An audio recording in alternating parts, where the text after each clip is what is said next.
이 세상 가운데 우리가 살아가면서 가정을 세우거나 또 사업을 이루거나 아니면 또 성공을 성취하는 일들을 또 진행합니다.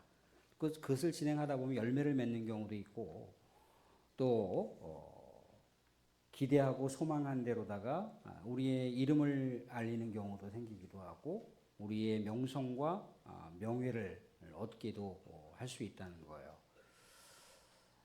그런데 이런 겉으로 보여지기에는 마치 좋은 열매를 거뒀고 많은 사람들의 시선과 많은 사람들의 귀를 흡족하게 할 만한 그런 상황들이 우리 가운데 주어져 있다 할지라도 뭔가 우리의 내면 세계의 어떤 영적 기초가 튼튼하지 않으면 그것을 상실할 때 우리의 내면 세계가 균열이 생기고 삽시간에 그 모든 것들을 우리 마음속에서 무너뜨리는 경우가 생길 수도 있다는 거예요. 근데 그 반대로 우리의 삶 속에 직장을 우리가 상실하는 경우가 생길 수도 있고 가정에 어려운 문제가 생길 수도 있고 또 사업 가운데 이런저런 문제가 생길 수도 있고 또 자잘한 일들이지만 그 자잘한 일들이 계속해서 우후죽순처럼 일어나서 우리의 생각을 막 복잡하게 만들어 놓는 경우도 있을 수 있다는 겁니다. 그러한 상황 속에 답답하고 어떻게 해야 될지 참 그 처세를 어떻게 펼쳐야 될지 모르는 난감한 상황 속에서도 마음의 균열이 일어나지 않고 마음의 심지가 견고해서 그 모든 하나하나의 상황들을 슬기롭게 대처해가는 사람들이 있을 수 있다는 거예요. 마음의 영적인 기초가 든든한 사람인 거죠. 겉에서는 환난과 여러 가지 상황들이 불리하게 작용한다 할지라도 그 중심이 견고하게 말씀의 기초 위에 섰기 때문이라고 볼 수가 있다는 겁니다. 이전에 고향 마을에 보온덮개를 이렇게 운영하시는 공장을 운영하시는 사장님이 계셨는데 그 공장이 굉장히 큰 공장이었어요. 수출을 많이 할 수 있는 공장이었고 또 우리 국내에 많은 뭐 하우스 단지 같은데 보급해 줄 수 있을 만큼 그런 큰 공장이었습니다. 직원들도 수십 명이 이제 거기서 일을 했었던 그 장소인데 갑자기 이 보온덮개 이 배출하는 그 장소에서 뭔가 갑자기 전기 전원에 합성이 돼서 갑자기 전체가 다 공장 전체가 다 전소돼 버리고 말았습니다. 이미 뭐 소방서에서 수십 대의 소방차가 왔다 할지라도 이미 소방차가 온 상황에서는 모든 공장 자체가 다 전소되어 버리고 말았다는 거예요. 근데 그 당시에 사장님도 그 공장 안에 있었습니다. 직원들이 뭐 크게 다치지는 않았지만 엄청난 막대한 재산을 다 날려버린 거죠. 한순간에 화재에다가 다 화마에 다 날려버린 거잖아요. 그래서 뭐 특정한 직원이 잘못했는지 어쩐지 뭐 현장을 조사해봐 알겠지만 막 인사불성돼 갖고 막 난리를 칠 줄 알았어요. 그런데 아주 차분하게 모든 상황들을 대면하는 거예요. 그의 작은 입술에서 하나님 감사합니다. 하나님 감사합니다. 이런 모든 상황들을 축복해 주신 분도 하나님이신데 하나님 감사합니다. 그리고 이제 직원들을 챙기는 거예요. 혹시라도 다친 직원이 없는지. 또 혹여라도 사고가 그렇게 화재 사고가 나서 어려운 상황 가운데 또 이렇게 화상을 입은 직원들은 없는지 일일이 점검했습니다. 근데 알고 보니까 이분이 교회에 다니시는 분이었고 늘 언제나 그 공장에 조그마한 숙소가 있었는데 어머니하고 늘 언제나 말씀을 이렇게 같이 주거니 받거니 하면서 하루에 한 장이든 두 장이든 그렇게 말씀을 읽으면서 어머니하고 잠시나마 거기서 예배를 드렸던 그런 분이세요. 하나님이 어떻게 했겠습니까? 물론 그분이 그 상황 가운데 그 엄청난 화재 때문에 구속당할 수도 있는 위기 가운데 있었습니다. 그런데도 하나님한테 감사하더라는 거예요. 하나님이 다시 은혜와 기회를 주셔서 공장을 다시 재건할 수가 있었고 또 그 전체 직원들, 실직했던 직원들을 다시 채용하는 그런 놀라운 기염을 토해냈던 것을 제가 목도했던 적이 있습니다. 말씀 위에 든든하게 서가는 그 사람, 또 그 말씀 가운데 신앙이 든든하게 서 있는, 그 견고하게 서 있는 그 사람. 물론 그 시절에는 믿는 사람인지 몰랐지만 나중에 믿는 사람인 것을 알았습니다. 굉장히 영적인 어떤 도전과 영적인 감동을 받았다는 거죠. 사랑하는 이스라엘 백성들이요, 하나님의 그 놀라운 은혜와 축복을 받은 백성들이잖아요. 그죠? 젖과 꿀이 흐르는 가나안 땅으로 우리 하나님께서 이스라엘 백성들을 정착하게 하셨어요. 정착하게 하시면서도 항상 언약의 백성, 말씀의 백성에게 뭘 잊지 말라고 했습니까? 하나님의 말씀이 잊지 말라는 거예요. 너희들은 언약의 백성인지, 너희들은 내 언약의 백성인지, 말씀을 떠나지 말 것이며 내 백성으로 살아갈 것을, 하나님의 선민인 것을 잊지 말 것을 그렇게 촉구하고 당부를 했건만 이스라엘 백성들이 가나안 땅에서 여러 가지 세속 가치를 누리게 됐다는 거예요. 근데 세속 가치를 주셨던, 그 엄청난 축복과 은혜를 주셨던 분임을 하나님인 것을 알았음에도 불구하고 점점 토독신앙 가운데 그 원주민들이 여전히 그들과 함께 동행하는 삶을 살았다는 거예요. 원주민들을 가만히 보니까 원주민들이 어떻게 축복받는지가 그들의 삶의 기회라고 생각했던 거예요. 저들은 어떻게 저렇게 축복을 받지? 저들은 어떻게 저렇게 그렇게 물질적인 축복을 받을까? 저들은 어떻게 저렇게 명예와 이름을 높이는 그런 삶을 살아갈까? 그렇게 이제 이렇게 견줘서 보니까 가나안 신을 향해서 가나안 신을 제사를 드리고 숭배를 하고 있는 거예요. 가나안 신은 다신이잖아요, 그죠? 한 신만 섬기지 않습니다. 수십만의 그 신이 있어요. 심지어 손가락만한 신도 있습니다. 주머니에서 꺼내서 이제 그 신들에게 기도하는 거죠. 그러한 모습에 너무나 절어 있었어요. 쪄들었다는 거죠. 하나님께로부터 받을 수 있는 축복과 은혜와 또 축복의 백성, 언약의 백성이라고 하는 것을 점점 잊혀져 가기 시작했다는 거예요. 말씀으로 살아가야 할 그 백성이 말씀을 잊어버렸습니다. 하나님의 존재의 가치를 까마득하게 잃어버린 거죠. 하나님이 그렇다고 안 믿는 것은 아니지만 하나님보다 더한 것을 숭배하면서 살았다는 거예요. 그래서 이스라엘 백성들에게 우리 하나님께서 뭔가 징계의 휘처리를 들으셨습니다. 바벨론이라고 하는 징계의 휘처리를 들으셨어요. 이스라엘 백성들이 바벨론에 의해서 멸망당했습니다. 하나님의 임재가 있는 성전이 하루아침에 파괴돼 버렸어요. 이스라엘 백성들은요, 바벨론에 의해서 여기저기 포로민으로 끌려다니는 그 고통 가운데 살아야 했습니다. 끌려가다가 마땅치 않으면 바벨론의 군인들은 이스라엘 백성들을 가차없이 처단해버리고 말았다는 거예요. 지위고하를 막론하고 다 멸망시키려고 아예 작정을 했던 그런 제국이 바벨론이었어요. 바벨론에서 포로민으로 살다가 하나님 정령코 우리를 버리셨습니까? 우리를 여기서 끝내시려고 하는 겁니까? 우리가 하나님의 선민이라고 했는데 하나님 정령코 우리를 여기서 끝내시렵니까? 그렇게 통곡을 하는 거예요. 가만히 생각해 보니까 그들이 하나님의 말씀에서 떠났다는 거예요. 하나님의 언약의 백성이라고 하는 걸 잊었다는 거예요. 그걸 놓쳤기 때문에 그들이 우리 하나님의 준엄한 심판의 회초리인 바벨론의 회초리를 맞았고 그렇게 멸망된 삶, 포로민으로서 여기저기 끌려다니는 삶을 살았다라고 하는 것을 깨달았습니다. 말씀으로 돌아가야지 했지만 여전히 그들은 포로민으로 만국의 한을 품고 살아갈 수밖에 없었다는 거예요. 그런데 하나님께서 이스라엘 백성들을 다시 품으시기 위해서, 다시 회복하시기 위해서 지금 현재 이란이라고 하는 페르시아 나라를 사용하셨어요. 페르시아를 통해서 바벨론을 무너뜨리게 하셨고 이제 이스라엘이 다시 고국 땅 예루살렘으로 돌아올 수 있는 기회를 주셨다는 거죠. 다시 이스라엘 백성들을 회복시켜 줄 수 있는 놀라운 은혜를 우리 하나님께서 베풀어 주셨다는 거예요. 이스라엘 백성들이 이제 하나 둘씩 1차, 2차, 3차에 대해서 이제 고국으로 귀환을 했습니다. 고국으로 돌아와서 그들이 가장 먼저 했던 일이 뭐냐면 이제 나라를 다시 재건해야 되지 않겠느냐, 다시 이스라엘을 재건해야 되지 않겠느냐라고 하면서 이스라엘의 국방을 튼튼히 할 수 있는 성벽을 재건을 했습니다. 성벽을 재건한다라고 하는 것은 이스라엘이 다시 독립국가로서의 위상을 다시 세울 수 있는 기회였다는 거예요.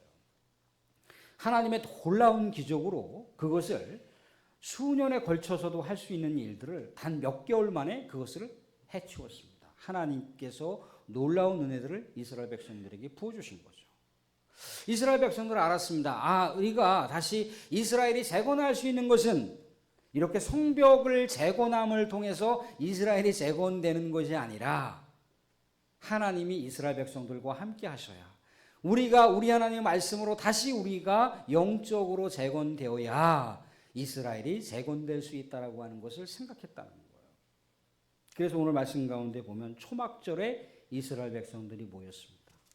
초막절은 7월 1일인데 그 7월 1일은 우리나라의 민간력으로 하게 되면 그것이 설 명절이에요. 새해 1월 1일을 얘기하는 겁니다. 새해 1월 1일부터 우리가 다시 하나님의 말씀으로 돌아가서 하나님의 말씀으로 이스라엘을 재건하자, 영적으로 이스라엘을 다시 재건해야만 이스라엘 백성들의 이 놀라운 은혜의 역사가 다시 이루어진다라고 하는 것을 깨달았기 때문에 새해 첫날부터 이스라엘 백성들이 모여서 에스라를 통해서 우리 하나님의 말씀을 듣기를 그렇게 간청을 했다는 거예요. 어떤 지도자가 여러분들 말씀으로 모이십시오. 여러분들 지금 집회를 하셔야 됩니다. 여러분들 우리가 지금 예배를 드리면서 말씀 가운데 서야 됩니다. 그렇게 특정한 지도자가 얘기를 한 게 아니에요. 이스라엘 백성들 스스로가 자발적으로 모이기 시작을 했다는 거예요. 말씀을 읽고 살아가는 그 고통과 괴로움이라고 하는 것이 얼마나 큰 것인가를 알았다는 거죠. 그저 돌과 또 여러 가지 집과 또 진흙으로 성벽을 보수하는 게 진짜 중요한 것이 아니라 무너진 영적인 이 영혼의 이 무너진 것을 재건하는 것이 이스라엘 백성들에게는 중요했다는 거예요.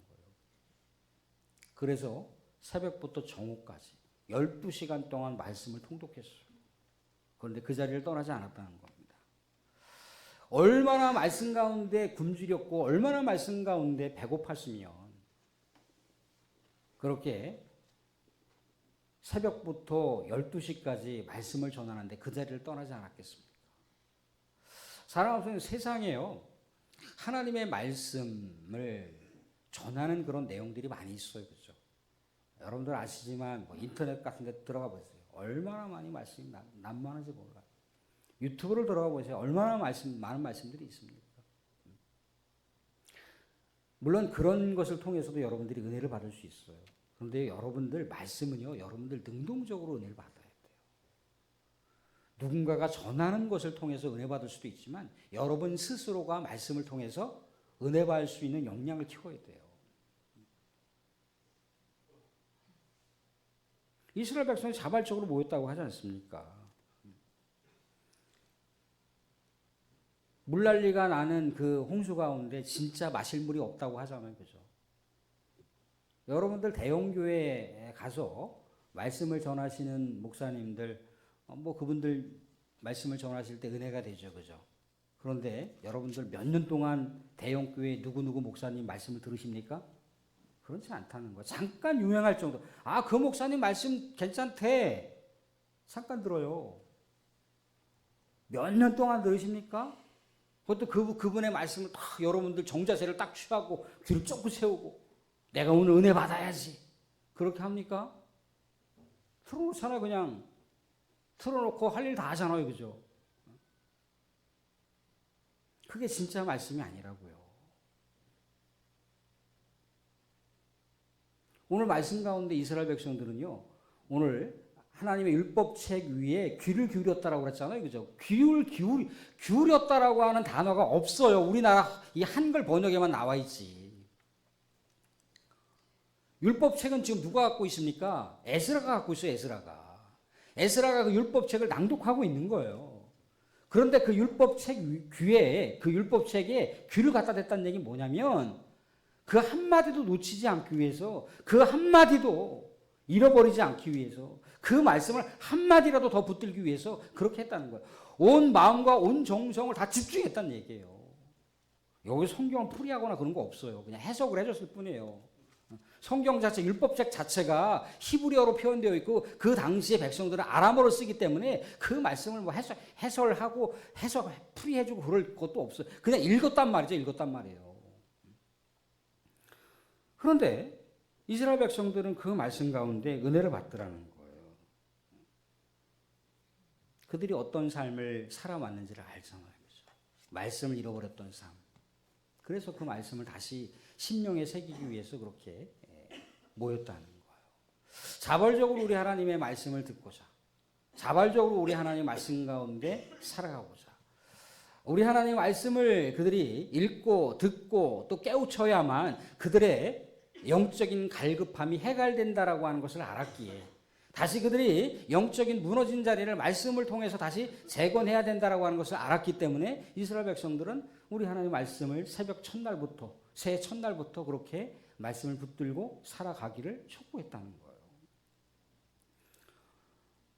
사랑하는 성도들, 우리 하나님의 말씀은 내 발의 등이요 내 길의 빛이니다라고 얘기했잖아요. 내 발의 등, 내 길의 빛이에요. 내 길의 빛. 우리 하나님의 말씀을 삼아서 여러분들의 인생길을 걸어가셔야 됩니다. 사랑하는 성도, 우리가 하나님의 말씀을 갖고 있지 못하잖아요. 하나님의 말씀이 없으면 영적으로 무력해져요. 예배를요 정말 전심을 다해서 예배드리지 않습니다. 그저 형식적으로 그냥 드리는 거예요. 말씀이 없으면 어떻게 되는지 아십니까? 기도가 막 공연부를 외치듯 하는 거예요. 뭘 기도하는지도 몰라요. 말씀이 없으면요 순종보다 아주 저 깊숙한 곳에 얼마나 많이 우리가 계산을 합니까? 얼마나 많이 손익계산서를 펼칩니까? 하나님 말씀 앞에 순종하지 않아요. 그 계산에 따라서 움직인다 이거예요. 하나님의 말씀의 소리에 귀를 기울이지 않고 세상의 소리에 귀를 기울이는 거예요. 이스라엘 백성들이 가나안 땅에서 우리 하나님의 말씀을 들었어야 되는 거잖아요. 그죠? 근데 세속가치의 이야기를 자꾸 듣는 거예요. 하나님의 말씀이 들립니까? 그러니까 이스라엘 백성들이 말씀이 없으니까 겉으로 보기에는 축복받은 백성인 것 같고 겉으로 보기에는 근사한 백성인 것 같지만 이미 내면 세계, 영적 세계가 다 허물어져 버렸잖아요. 그죠? 경건 자체가 이씨가 못한 그런 삶을 살아가는 거예요. 엉성하게 경건한 그런 어떤 모양새는 갖췄는지 몰라도 경건의 내용이 없는 거예요. 그러니까 바벨론이라고 하는 엄청난 제국이 쳐들어왔을 때 그냥 순식간에 무너져 버리잖아요. 그죠? 하나님의 성전만 바라보고 있더라는 거예요. 그 성전에 뭐가 있는데? 하나님이 이미 그 성전에 안 계시는데. 하나님의 말씀에 순종해서 살아가지 못하는 이 죄된 백성 가운데 하나님이 함께 하신다고요? 이미 이스라엘 백성들이 하나님 버렸잖아요. 그죠? 하나님이 함께 할 수가 없는 거죠. 다시 하나님의 말씀 가운데 살고자 했을 때, 말씀을 붙들었을 때 어떤 상황 가운데 벌어졌습니까? 하나님의 말씀을 깨우치기 시작을 했어요. 두 손 들고 하나님 앞에 항복을 했습니다. 아멘, 아멘 하면서. 하나님 앞에 나오는 거죠. 그죠? 영적인 새로운 부흥을 맞이하게 되는 겁니다. 사랑하는 하나님의 말씀은 살아있고 능력이 있어서 관절과 골수를 찔러 쪼개기까지 합니다. 우리의 이 세상 가운데 삶의 모든 것들을 다 밝혀줄 수 있는 말씀. 그 말씀은 우리 내면 세계, 우리 영적 세계의 거울과도 같아요. 우리 오늘 나오실 때 거울 보셨을 거 아니에요. 그죠? 이렇게 저렇게 매무새도 좀 다듬으시기도 하고 넥타이가 잘 됐는지 또 혹이라도 얼굴에 뭐가 묻었는지 또 이렇게 빗질도 한번 하시고 또 여자들 같은 여성 우리 성도들 같은 경우는 또 화장도 이렇게 거울을 보시면서 하셨을 테고 그렇잖아요. 그죠? 그러니까 그런 거울을 통해서 우리의 얼굴을 그렇게 다듬는다는 우리 겉모습을 다듬는다는 거예요. 하나님 말씀은 또 어떻습니까? 하나님 말씀은 우리의 모든 것을 다 속속들이 드러냅니다. 마치 영혼의 거울 같아서요. 우리의 교만과 얼룩져 있는 상처와 또 우리의 저 깊숙한 곳에 있는 아주 치밀한 계산과 또 욕망과 또 무뎌져 있는 양심과 그런 죄였던 그 찌꺼기들을 다 이렇게 비춰줄 수가 있어요. 백성들이 웁니다. 엉엉 울어요. 왜 울었겠습니까? 하나님의 말씀에 자신들을 들여다보니까 너무나 우리 하나님을 버리고 살았어요. 우리 하나님과 멀리 떨어져 살았습니다. 아까 말씀드렸잖아요. 하나님을 안 믿은 게 아니라고 그랬잖아요. 그죠? 하나님을 안 믿은 게 아니에요. 믿었어요. 그런데 하나님의 백성으로다가 무게감 있는 삶을 살지 않았잖아요. 그죠? 하나님의 백성으로서의 의무와 책임감이 전혀 없이 살았잖아요. 그죠?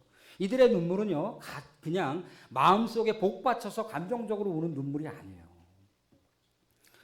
그들이 얼마나 하나님 앞에 정말 죄 많은 모습으로 살았는지, 거룩하지 못하게 살았는지, 부정하게 살았는지를 바라보는 거예요. 그래서 우리 하나님의 말씀의 거울 앞에 깨닫게 되니까 엉엉 우는 거예요. 다윗이 그랬잖아요. 그죠? 너 하나님 앞에 죄 졌어. 선지자를 통해서 하나님의 말씀을 주시니까 그 하나님 말씀 앞에 어떻게 했습니까? 꼬꾸라졌잖아요. 그죠? 침대가 그냥 눈물바다가 될 정도라고 엉엉 울었잖아요. 그죠?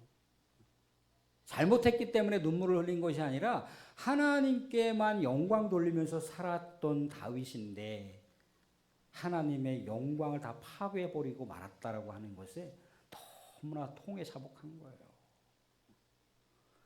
하나님께서 나에게 베풀어 주신 은혜와 축복이 얼마나 많은데 내가 우리 하나님 은혜를 잊어버린 백성으로, 우리 하나님 축복을 잊어버린 그런 백성으로 내가 살았습니다. 그렇게 엉엉 우는 거죠. 사랑하는 성도들, 때로는요 우리가 사람들과의 그런 이야기와 사람들과의 그 관계와 교제를 통해서도요 내 속에 있는 어떤 상처가 딱 드러나잖아요. 그럼 우리가 어떻게 반응합니까? 발끈해요. 발끈합니다. 자기의 그런 연약한 모습들이 진실되게 드러나면은 발끈해요. 근데 하나님의 말씀은요, 왜 살았고 운동력이 있느냐라고 우리에게 히브리서 기자를 통해서 얘기하시는 건 뭐냐면, 우리가 우리 하나님의 말씀을 통해서 다 노출되잖아요. 그죠? 우리 연약한 지점들, 우리 영적인 질병과도 같은 그런 모습들이 다 드러난단 말이죠. 그죠? 그런데 그 질병을 우리 하나님께서 고발하기 위해서, 우리의 죄를 다 짓밟기 위해서 그렇게 하셨나요?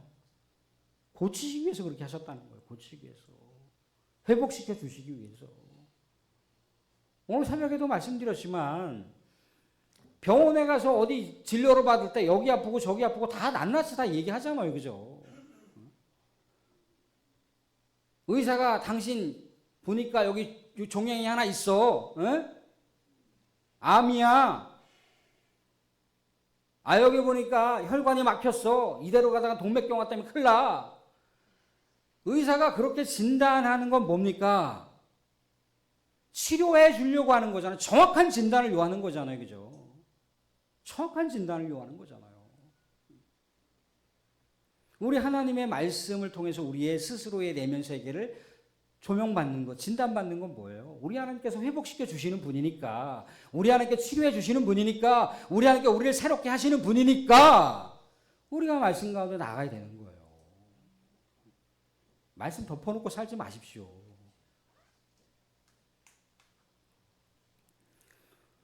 하나님은 우리들에게 우리 영혼들을 살리시기 위해서 말씀을 주시는 거예요. 하나님의 백성이 말씀 따라 살지 않으면 안 되니까. 물고기가 물을 벗어나서 어떻게 살아요? 물을 벗어나 할 수 없어요. 하나님의 백성들이 하나님의 말씀으로 우리의 영혼을 채우지 않으면 뭘로 채울 겁니까? 뭘로 채울 겁니까? 자, 하나님의 말씀을 이렇게 깨달았던 이스라엘 백성들이 여기서 회개의 눈물을 흘리고 여기서 끝내느냐? 그렇지 않죠. 우리 하나님의 말씀은 회개로서 모든 것을 끝내지 않습니다. 여기서 이스라엘 백성들에게 새로운 꿈을 주시는 거예요. 새로운 소망을 주시는 거예요. 새롭게 회복된 백성들은 이래야 된다는 거예요. 그래서 말씀 가운데 보면 어떤 말씀이 나옵니까? 이 말씀을 읽어보도록 하겠습니다. 오늘 말씀 가운데 이렇게 얘기를 하고 있어요. 10절, 11절 보겠습니다. 10절, 11절. 네, 같이 보겠습니다. 10절 11절 같이 시작.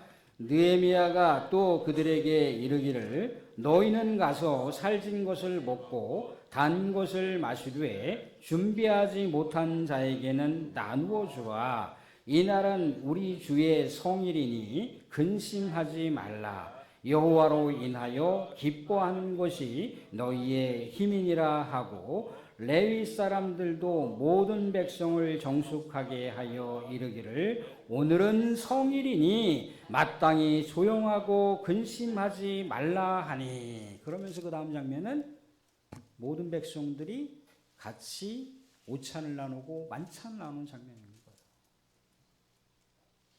우리 하나님의 말씀 앞에 우리가 다시 돌아왔으니 어떻게 사는 거? 이제는 우리가 다시 돌이켜서 우리 하나님 백성으로 살자. 언약의 백성으로 살자. 오늘은 기쁜 날이다. 오늘은 파티를 열고 오늘은 축제의 날이다. 라고 그렇게 이스라엘 백성들의 회복을 소망하는 거예요.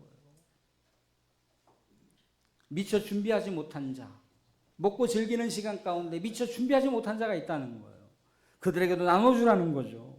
그들과 함께 나누자는 겁니다. 사람들, 우리는 특정한 사람들은 은혜를 받고 특정한 사람들은 영적인 부흥을 이루면서 살아가는 사람들도 있습니다. 어떤 분들은 같은 자리에서 말씀을 전하더라도 아이고 많이 은혜 받았습니다. 다시 삶을 돌아보게 됐습니다. 그렇게 반응하는 사람이 있는가 반면에 말씀이 무슨 말씀인지 모르고 그렇게 그저 그 시간을 보내는 사람도 있을 수 있다는 거예요. 그런데 공동체는 어떻게 된다는 겁니까? 장로님 아까 기도해 주신 대로다가 연약한 자리가 있을 수 있다는 거예요. 기도의 자리를 잃어버린 자가 있을 수 있다는 거예요. 예배의 자리를 잃어버린 자가 있을 수 있다는 거예요. 교회 공동체 가운데 정말 함께 나누고 교제의 기쁨을 상실한 자들이 있을 수 있다는 거예요. 그런 자들을 잊지 말라는 거예요. 그런 자를 세우라는 겁니다. 그런 자들을 찾아가라는 거예요. 그런 자들을 다시 기도가 회복될 수 있게 하시라는 거예요. 그런 자들에게 다시 예배의 자리를 회복할 수 있게 해달라는 거예요. 그런 자들에게 다시 예배 공동체에 또 교제 공동체의 기쁨을 회복할 수 있도록 옆에서 격려하고 안아주고 그렇게 중보 기도하라는 거예요. 이게 말씀 가운데 영혼의 기초를 세운 자들의 아름다운 영적인 재건이라는 것을 말씀 가운데 보여주고 있습니다. 사랑하는 분들, 우리가 이 세상 가운데 우리의 가정과 우리의 일터 가운데 영적 부흥을 이루길 원하십니까? 영적 재건을 이루시길 원하십니까요? 말씀으로 돌아가셔야 됩니다. 말씀의 기초 위에 가정을 세우시고 말씀의 기초 위에 기업을 세우시고 말씀의 기초 위에 직장을 세우시고 말씀의 기초 위에 교회를 세우시고 말씀의 기초 위에 예배와 기도를 세우시기 바랍니다. 그래서 우리가 영적 재건을 이룰 수 있는 교회, 영적 부흥을 이루어갈 수 있는 우리 관계교회 모든 성도들이 되실 수 있기를 주님의 이름으로 축원드립니다.